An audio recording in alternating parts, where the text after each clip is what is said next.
안녕하세요. 저희는 한국청소년 상담복지개발원이 운영하는 청소년 1388의 자가상담 콘텐츠 분석을 통한 신규 콘텐츠 개발을 주제로 CCP 프로젝트에 참여한 프로틴 팀입니다. 저희의 팀명은 향하다를 의미하는 프로와 10대를 의미하는 틴을 결합한 합성어인데요. 연구 대상이 되는 10대들에게 단백질과 같은 영양소로 기능하고 싶다는 마음과 10대를 이해하는 데에 전문이라는 뜻을 내포하고 있습니다. 또한 저희 팀원 모두 제1전공으로 교육학, 제2전공으로 심리학을 공부하고 있어 청소년과 심리학에 대한 높은 관심을 가지고 연구에 임할 수 있었습니다. 먼저 저희가 진행한 연구의 배경과 그에 따른 연구의 필요성 및 목표에 대해 말씀드리겠습니다. 현재 우리나라 청소년들은 과도한 학업 부담 및 입시에서의 경쟁, 획일화된 성공의 사회적 기준 등으로 인하여 적절한 휴식을 취하기 힘들고 자신의 정신 건강을 돌보기 어려운 상태임을 부정할 수 없습니다.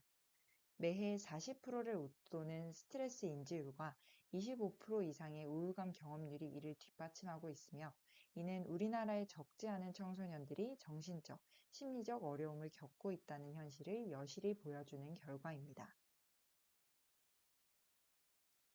그러나 많은 학생들의 정신건강 서비스에 대해 이용 동기가 높지 않으며 그 인지도와 접근성이 낮아 서비스 이용이 저조한 상황입니다. 이에 청소년 1388 웹사이트는 청소년들에게 상대적으로 접근성이 높은 온라인 상담 콘텐츠를 제공함으로써 그 대안을 제시하고자 하였습니다. 그러나 본 연구팀의 분석 결과 현재 사이트의 경우 콘텐츠 간 형식과 내용이 유사한 경우가 많아 청소년 이용자들의 흥미를 끌어내기 어려웠으며, 단발성으로 제작된 콘텐츠가 다수라 상담의 지속성을 확보하기 어렵다는 문제를 가지고 있었습니다. 뿐만 아니라 시각적 요소가 노후화되어 이용 청소년들의 흥미를 끌어내기 어렵다는 한계 또한 존재했습니다. 이러한 문제점을 바탕으로 본 연구는 청소년들이 자신의 심리 문제에 대응할 수 있도록 돕는 자가상담 콘텐츠 제작 및 서비스 강화를 연구 목적으로 설정하였습니다. 연구 목적을 구체화한 연구 목표는 아래와 같은 세 가지로 설정하였습니다. 본격적인 콘텐츠 기획에 앞서 저희 팀은 청소년들이 현재 가지고 있는 정신건강 문제의 유형을 거시적으로 파악하기 위한 사전 조사를 실시하였습니다.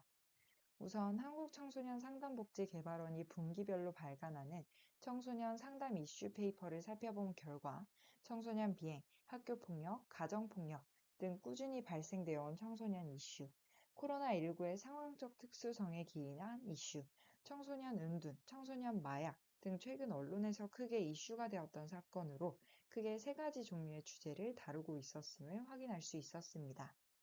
이를 통해 그간의 청소년 이슈를 좀 더 심층적으로 살펴볼 수 있었습니다. 다음으로 빅카인즈를 통해 청소년 문제를 검색어로 설정하여 2024년 4월부터 7월까지 게재된 온라인 뉴스 기사를 분석한 후 빈번하게 등장한 키워드를 확인하였습니다. 그 결과 사이버 도박, 도박 중독, 마약 등의 키워드가 두드러지게 나타났으며, 최근 청소년의 불법 도박과 마약 문제가 대두되고 있음을 파악할 수 있었습니다. 또한 초중고 학생들이 주로 이용하는 온라인 익명 커뮤니티인 오늘 학교의 고민 상담 페이지를 조사한 결과 대인관계 문제를 토로하는 글이 가장 많았으며, 진로, 학업, 외모, 앞서 언급된 도박, 마약 등의 주제가 폭넓게 다뤄지고 있음을 확인할 수 있었습니다. 추가로 코로나19 이후 비대면 서비스가 활성화됨에 따라 스스로 상담을 진행하는 자가상담 콘텐츠의 수 또한 증가하였는데요. 이러한 자가상담 콘텐츠는 이용자, 즉 내담자가 직접 자신의 심리 상태를 진단하고 적절한 도움을 받을 수 있도록 지원하는 과정을 중요시하고 있었습니다. 이러한 자가상담 콘텐츠는 중증의 정신건강 문제를 예방할 수 있고, 이른 치료를 통해 사회 경제적 부담을 줄일 수 있을 뿐만 아니라 자기 이해 및 문제 해결 동기를 강화하는 데 도모할 수 있다는 이점을 지니고 있었습니다. 이와 같은 사전조사와 1388 사이트의 기존 콘텐츠의 문제점을 바탕으로 쪼기 콘텐츠를 기획하게 되었습니다. 팀 내부 회의를 통해 아이디어를 수합한 결과 메인 콘텐츠인 일기를 활용한 글쓰기 프로그램과 팟캐스트, 인지훈련 프로그램을 비롯한 서브 프로그램들을 제안할 것을 결정하였습니다. 이후 한국청소년 상담복지개발원과의 콘텐츠 기획회의를 진행하였습니다. 회의 진행 과정에서 자문위원들 또한 청소년들에게 인기를 끌고 있는 능동적인 프로그램의 긍정적인 평가를 보였으나 내담자들이 직접 글을 업로드하고 이를 지속적으로 저장하기에는 예산을 비롯한 현실적인 문제가 있다는 피드백을 받았습니다. 따라서 현재 청소년들의 고민에 대한 보다 면밀한 조사를 통해 실현 가능한 형태의 콘텐츠의 형식을 새로 제안하기로 결정하였고, 이를 위하여 추가적으로 설문조사와 문헌 연구의 방식으로 선행 연구를 진행하게 되었습니다. 설문조사의 경우 9에서 24세 청소년을 대상으로 청소년 1388 홈페이지의 이용 실태를 조사하고 홈페이지에서 제공하고 있는 자가상담 콘텐츠의 질적 만족도 및 개선 사항, 신규 프로그램 수요 파악을 목적으로 진행하였습니다. 설문조사에는 총 80명이 참여하였으며 학교급으로는 중학생이 약 58%로 가장 많았고 성별 분포로는 여성 청소년의 응답률이 74%로 더 많이 응답하였습니다. 설문조사 결과 전체 응답자 중 심리적 고민이 있는 응답자가 고민이 없는 응답자보다 약간 많은 것으로 드러났으며 정신건강 관련 서비스 이용 경험은 없는 응답자가 66%로 나타났습니다. 고민 유형으로는 학업 및 진로 고민이 가장 많이 나타났으며 뒤이어 대인관계, 정신건강, 중독 및 과의존 순으로 파악되었습니다. 이는 2023년 청소년 건강 행태조사에서 나타난 결과와도 유사함을 확인할 수 있었습니다. 따라서 본 연구팀은 설문조사 및 청소년 건강 행태조사를 비롯한 연구를 바탕으로 가장 빈도가 높은 다음과 같은 6가지 고민 주제를 문헌조사 대상으로 설정하였습니다. 다음으로는 설문조사를 통해 1388 서비스 이용 실태를 조사한 결과 전체 응답자 중 1388이 제공하는 콘텐츠를 이용해본 응답자는 18%가량으로 다소 낮게 나타났습니다. 서비스 이용 경험이 있는 사람들 중 가장 많은 사람들이 고민을 해결하거나 바꾸고 싶은 점이 있어서를 서비스 이용 목적으로 꼽았고, 이용해본 서비스의 경우 솔로봇 상담이나 웹 심리 검사가 가장 두드러졌습니다. 한편 1388 콘텐츠를 이용해보지 않은 응답자 중 66%는 1388 홈페이지를 모른다 라고 응답하였으나 1388 콘텐츠를 간략히 설명하는 내용을 보여주고 서비스 이용 의향을 물은 결과 이들 중 75%는 향후 1388 서비스를 이용할 의향이 있는 것으로 응답하였습니다. 이를 바탕으로 신규 콘텐츠 제작 및 홍보 과정에서는 신규 콘텐츠에 대한 홍보뿐만 아니라 1388 서비스 자체의 홍보가 병행되는 것이 필요하며 청소년의 특성을 반영한 유입 경로를 마련해야 한다고 판단하였습니다. 마지막으로 응답자를 대상으로 신규 콘텐츠에 대한 수요를 조사한 결과 간이 심리 테스트, 웹툰 및 웹소설, 목표 달성 챌린지, 사운드 테라피, 인지훈련 프로그램, 동영상 및 라디오, 카드 뉴스 및 뉴스레터 순으로 희망자가 많은 것으로 나타났습니다. 이 결과를 콘텐츠 제작에 반영하되 기존 콘텐츠와의 유사성 및 실현 가능성을 고려하여 최종적으로 메인 콘텐츠는 인지훈련 프로그램을 바탕으로 한 사운드 테라피 형식으로 제작하기로 하였으며 이외의 아이디어는 홍보 콘텐츠로 활용하는 것으로 결정하였습니다. 다음으로 진행한 문헌조사는 메인 콘텐츠의 내용을 구체화하기 위해 앞서 언급한 설문조사 결과와 이슈페이퍼 등 연구자료에서 빈번하게 언급된 청소년의 6가지 고민 유형을 중심으로 이루어졌으며 콘텐츠에 주요하게 사용할 인지행동 치료 기법에 대한 학술 자료를 참고했습니다. 외부와의 접촉을 단절한 채 대부분의 시간을 방이나 집 안에서 머무르는 청소년을 의미하는 고리분둔 청소년의 경우 코로나 이후 주요한 청소년 정신건강 이슈로 떠올랐습니다. 이들은 인간관계를 맺는 것을 어려워하고 상담과 같은 적극적인 행동을 하지 않는다는 특징이 있기 때문에 관련 주제의 비대면 자가상담 콘텐츠가 더욱 필요하다는 것을 파악할 수 있었습니다. 대인관계의 경우 관련 고민이 2023년 1분기에 이루어진 고민 상담의 상당수를 이루고 있어 콘텐츠의 필요성을 확인할 수 있었습니다. 특히 청소년의 대인관계는 크게 또래관계와 가족관계로 나눌 수 있는데 그중 또래관계의 문제로는 이성친구, 관계기술 등의 하위 요인이 있었으며 이성친구 문제는 남성 청소년에게 관계부족, 소외, 외로움 문제는 여성 청소년에게 두드러지는 것으로 파악되었습니다. 또한 청소년기는 2차 성징과 함께 신체에 대한 관심이 증가하고 이에 대한 민감도도 높아지는 것으로 나타났습니다. 청소년은 또래 집단이나 연예인과 유사한 외모를 가지고자 외모 관리 행동을 시도하며 외모가 불만족스러울 경우 열등감을 느끼거나 자아 존중감이 훼손되는 등 스트레스를 겪는 것으로 나타나 적절한 개입의 필요성을 확인할 수 있었습니다.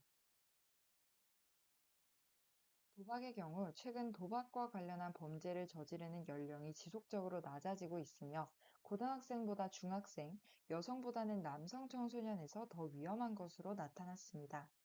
그 시작은 가벼운 놀이에서 시작되거나 또래 집단과 어울리기 위한 목적으로 시작되는 경우가 많으며 사이버 도박의 경우 접근성이 높아 쉽게 확산되고 있기에 정확한 정보를 전달하는 콘텐츠가 필요함을 알 수 있었습니다. 학교 밖 청소년은 학교를 진학하지 않고 학업을 중단한 청소년들을 일컫는 말로 22년도 기준 17만 명으로 전년도보다 2만 명가량 증가했습니다. 특히 학교를 그만둔 이유로는 정신적인 문제가 가장 높게 나타났다는 점과 학교에 다니는 또래들에 비해 우울, 불안과 같은 정신적 문제의 위험도가 2배 이상 높다는 사실은 관련 청소년들을 위한 정신건강 서비스가 필요함을 설명해 주었습니다.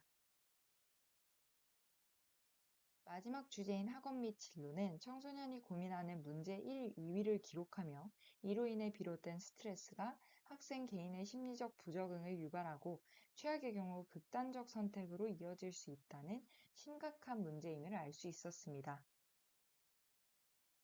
따라서 본 연구팀은 위 6가지 주제를 바탕으로 신규 콘텐츠가 필요하다고 판단하였고 상담 장면에서 효과적으로 활용되는 검증된 개입 기법인 인지행동 치료 CBT의 원리를 적용하고자 하였습니다. 추가로 각 주제에서 CBT 치료가 어떻게 활용될 수 있는지와 그 효과성에 대해서도 조사하였습니다. 먼저 PTSD의 치료적 효과를 입증받은 CBT는 대인외상 경험으로 세상에 대한 낮은 신뢰와 자신감 저하를 보이는 고립운둔 청소년에게도 효과적일 수 있으며 내담자에 초점화된 개입을 제공하였을 경우 대인관계 문제 해결에도 효과적인 것으로 드러났습니다. 또한 외모 문제 치료에 적용하였을 때에도 이에 따른 우울과 불안을 줄이는 장기적인 효과를 가지는 것으로 보여졌습니다. 또한 CBT는 도박 문제로 인한 충동성 조절의 해결 방안으로 제시되기도 하였으며 학교 밖 청소년이 가질 수 있는 자기 낙인 개선에 효과적일 것으로 예상되었습니다. 나아가 학업 및 진로 고민과 관련하여 실제 학업 및 진로 상담 프로그램에서 CBT가 빈번하게 사용되고 있다는 점과 그 효과성이 증명되었다는 점을 활용 근거로 확인할 수 있었습니다. 이러한 문헌 연구를 바탕으로 저희는 청소년 1388의 신규 콘텐츠를 다음과 같은 과정으로 제작하였습니다. 우선 콘텐츠의 형식은 기존 청소년 1388의 자가상담 콘텐츠에서 주로 사용하지 않았고 심리 안정화 기법으로 많이 활용되는 사운드 테라피로 결정하였습니다. 내용면에 있어서는 앞서 언급된 청소년의 고민 유형별로 시나리오를 2개씩 작성하여 팀원 간 회의를 거쳐 최종 시나리오를 확정지었고 라디오처럼 청소년의 고민이 사연으로 제시되면 진행자가 CBT 기법을 활용하여 인지적 왜곡을 규정하고 행동 개입을 실현하는 내용으로 구성하였습니다. 전문가 자문을 통해 효과적인 전달을 위해 음성뿐만 아니라 영상을 함께 제작하기로 하였고 시나리오 수정을 거쳐 콘텐츠 시나리오를 확정지었습니다. 이 과정에서 고립운둔 청소년 시나리오는 제작 난이도가 높아 최종 콘텐츠 주제로는 제외하기로 하였습니다. 총 5개의 주제 중 학교 밖 청소년은 한국청소년상담복지개발원의 지원으로 외주로 영상을 제작하였으며 기타 주제는 디자인 작업 플랫폼으로 작업한 영상에 교내 성우 동아리의 음성 외주를 의뢰하여 콘텐츠를 완성하였습니다. 완성된 콘텐츠는 청소년 사이버 상담센터 유튜브 계정에 업로드되었습니다. 저희 콘텐츠는 청소년의 고민 주제를 각색하고 CBT 기법을 적용해 고민 해결 도움을 목적으로 하는 자가 상담 콘텐츠로 고민을 겪고 있는 자신의 마음을 털어놓을 수 있는 곳이라는 의미를 담은 마음의 숲을 제목으로 하였습니다. 저희는 대인관계, 외모, 중독 및 과의존, 학교 밖 청소년, 학업 및 진로의 총 5가지 주제를 다루고 있으며 각 주제의 대략적인 내용은 PPT에 나와 있는 바와 같습니다. 구체적으로 각 시나리오에 들어간 인지와 행동 수정 요소를 살펴보자면 대인관계 시나리오에서는 친구 관계를 소중히 하기 때문에 관계 유지에 더욱 신경을 많이 쓰게 되고 친구들이 자신을 싫어할지도 모른다는 생각은 절대적 진실이 아님을 인식시켜주는 인지적 왜곡 규정과 불안이 느껴지더라도 먼저 친구에게 안부를 물어보거나 관계 유지를 위해 친구가 기뻐할 수 있는 행동을 해보는 행동 수정을 제안하여 친구들이 자신을 싫어하는 것은 아닌가 하는 불안감을 해소할 수 있도록 내용을 구성하였습니다. 외모 시나리오에서는 외모 자체로 인간관계가 결정되지는 않으며 외모에 대한 불안이 커지기 전에도 친구들과 잘 지냈었음을 청소년들이 깨달을 수 있도록 하고 지나친 외모 관리 행동보다는 자기 돌봄과 스스로의 기분 전환을 위해 하던 행동을 시도할 것을 제안하였습니다. 중독 및 과의존 시나리오에서는 스포츠 도박에 관한 잘못된 신념을 바로잡고자 도박은 판단력과 기술로 승패 예측이 불가능하다는 점, 그 결과가 매번 독립적이라는 점을 이해시키고 베팅이 아닌 다른 생산적인 분야나 관심 분야의 시간과 노력 등을 활용할 수 있도록 유도하고자 하였습니다. 학교 밖 청소년 시나리오에 대해서는 자신이 부족하고 무능력하다는 생각이 실제 자신의 모습은 아니며 객관적으로 자신이 무능력한 사람인지 판단해 볼 수 있게 하였고 자신이 잘 해냈던 일들을 떠올리며 생각과 자신을 분리해 보게끔 하였습니다. 마지막으로 학업 및 진로 시나리오에서는 성적과 미래에 대해 자신이 과도한 일반화를 하고 있지는 않은지 성찰하도록 하고 타인과의 비교보다는 자신의 속도와 방향에 맞게 가는 것이 중요함을 일깨우고자 하였습니다. 또한 행동적 측면에서는 작은 성과를 쌓아가며 자신감을 키우고 과거의 성공 경험을 응용하거나 주변 사람에게 도움을 청하는 등 적극적으로 현재의 학업 고민을 헤쳐나갈 수 있도록 제시하였습니다. 저희는 신규 콘텐츠 제작에서 더 나아가 청소년 1388 서비스와 마음의 숲 콘텐츠 이용률을 높이고 청소년의 정신건강 대응 역량을 강화하기 위해 홍보 콘텐츠를 추가로 제작하였습니다. 홍보 콘텐츠는 총 4가지로 초반에 설문조사에서 나온 수요를 토대로 카드뉴스, 콘텐츠 유형 추천 검사, 콘텐츠 참여 이벤트와 인스타그램 릴스를 제작하였으며 현재는 모두 청소년 1388의 공식 인스타그램 계정에 업로드되어 있습니다. 카드뉴스의 경우 총 4편으로 이루어져 있고 청소년 1388 자가상담 콘텐츠의 유형과 활용 가이드 안내, 신규 콘텐츠인 마음의 숲의 주요 정보 게시 등을 주제로 제작하였습니다. 콘텐츠 유형 추천 검사는 최근 SNS상 유행하는 심리검사의 형태를 차용하여 자신의 상황에 맞는 콘텐츠를 추천함으로써 기존 청소년 1388에 많은 종류의 콘텐츠가 있어 한눈에 자신이 무엇을 사용해야 할지 파악하기 어렵다는 문제를 보완하고자 하였습니다. 콘텐츠 참여 이벤트는 2번에 걸쳐 진행되었는데 첫 번째로는 앞서 업로드한 카드뉴스 내용을 바탕으로 간단한 퀴즈를 통해 청소년 1388에 대한 인지도를 높이고자 하였고 두 번째로는 마음의 숲 콘텐츠에 대한 후기 이벤트를 진행하여 실사용자를 확보하고자 하였습니다. 마지막으로 최근 인스타그램 릴스를 통한 계정 접속률이 높다는 점을 고려해 마음의 숲 콘텐츠와 연결된 내용을 왜곡된 사고와 바람직한 사고 중 선택지를 고민해보는 밸런스 게임 형식의 릴스를 제작하여 신규 콘텐츠를 홍보하고자 하였습니다. 콘텐츠 게시와 홍보가 완료된 이후에는 마음의 숲 콘텐츠에 대한 만족도 조사를 실시하였습니다. 구체적으로는 콘텐츠 이용 경험과 콘텐츠 만족도 및 효과성, 콘텐츠 개선 사항에 대해 응답을 수집하였고 총 14명이 응답하였습니다. 먼저 응답자들의 콘텐츠 이용 양상을 파악한 결과 14명 중 9명은 학원 및 진로 콘텐츠를 이용하였으며 8명은 대인관계 콘텐츠를, 5명은 외모 콘텐츠를 이용하였다는 점을 확인하였습니다. 이를 통해 선행 연구들과 설문조사 결과에서 확인된 청소년 고민의 중요도가 콘텐츠 선택 빈도와 일치함을 알 수 있었습니다.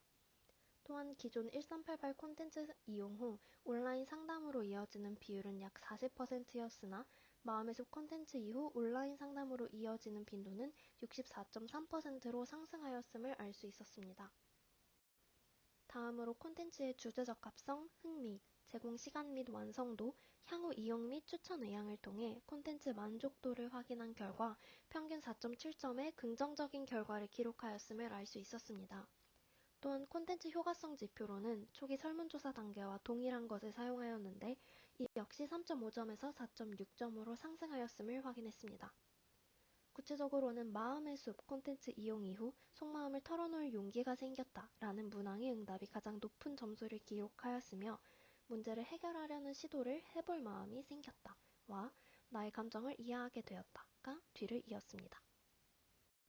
한편 마음의 숲 콘텐츠에서 개선되어야 할 부분을 질문한 결과 3가지의 유의한 응답을 정리할 수 있었습니다.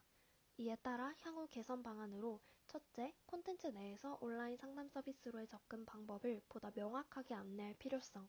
둘째, 다양한 사용자층의 공감과 이용을 독려하기 위해 콘텐츠의 폭을 넓힐 필요성. 셋째, 스토리텔링적 요소를 강화하여 사용자들에게 몰입감 있는 경험을 제공할 필요성을 도출할 수 있었습니다. 다만 이외에도 실제 사용자들의 고민이라 도움이 많이 된다는 긍정적인 피드백과 콘텐츠 이용이 도움이 되었다는 소감 등을 확인할 수 있었으며 제시된 피드백 역시 콘텐츠의 문제점 등을 지적하는 것이 아닌 발전을 위한 건설적인 피드백이었다는 점에서 새로운 시도였음에도 불구하고 전반적으로 긍정적인 평가를 받았다는 점은 고무적이라고 판단하였습니다. 저희 팀의 연구 결과를 요약하면 다음과 같습니다. 먼저 9에서 24세 청소년을 대상으로 설문조사를 실시하여 청소년 1388 홈페이지 이용 현황, 청소년의 고민, 상담 콘텐츠 수요를 조사하였고 이에 1388의 이용률 및 인지도가 저조하지만 다수는 서비스를 이용할 마음이 있음을 확인하였습니다. 설문조사 결과를 토대로 청소년의 고민을 주제로 한 마음의 숲 콘텐츠를 개발하였고 보이는 라디오 형식으로 CBT를 접목하여 인지적 왜곡을 바로잡는 훈련을 가능하게 하였습니다. 이와 더불어 홍보 콘텐츠 4가지를 제작함으로써 청소년 1388과 마음의 숲의 이용을 함께 독려하였습니다. 저희 연구의 의의 및 한계는 다음과 같습니다. 먼저 다양한 출처의 자료와 자문을 활용하여 청소년 1388의 이용 현황을 분석하고 이에 따라 새로운 콘텐츠의 방향성을 잡았다는 점에 가장 큰 이의가 있습니다. 또한 기존 콘텐츠와는 다르게 새로운 형식의 콘텐츠를 제시하여 청소년의 흥미와 접근성을 고려하였다고 할 수 있습니다. 이를 통해 향후 청소년의 정신건강 서비스 이용률이 증가할 것으로 기대할 수 있으며 청소년들의 정신건강 문제 대응 역량 역시 강화될 것이라고 기대할 수 있습니다. 한편 예산 및 기술적인 한계로 인해 콘텐츠의 질을 더욱 높이지 못한 점은 한계라 볼 수 있으며 앞으로 사용자와 양방향 소통과 상호작용이 가능한 콘텐츠를 후속 연구에서 개발할 필요가 있습니다. 또한 콘텐츠 이용에 대한 만족도 조사를 진행하였으나 콘텐츠의 효과성을 정확히 파악하는 도구로서는 한계가 있었습니다. 그리고 질적 연구의 부재로 구체적이고 실제적인 데이터 수집이 어려워 이후에는 양적 연구와 질적 연구를 함께 진행하는 것을 제언하는 바입니다. 지금까지 프로틴 팀이었습니다. 감사합니다.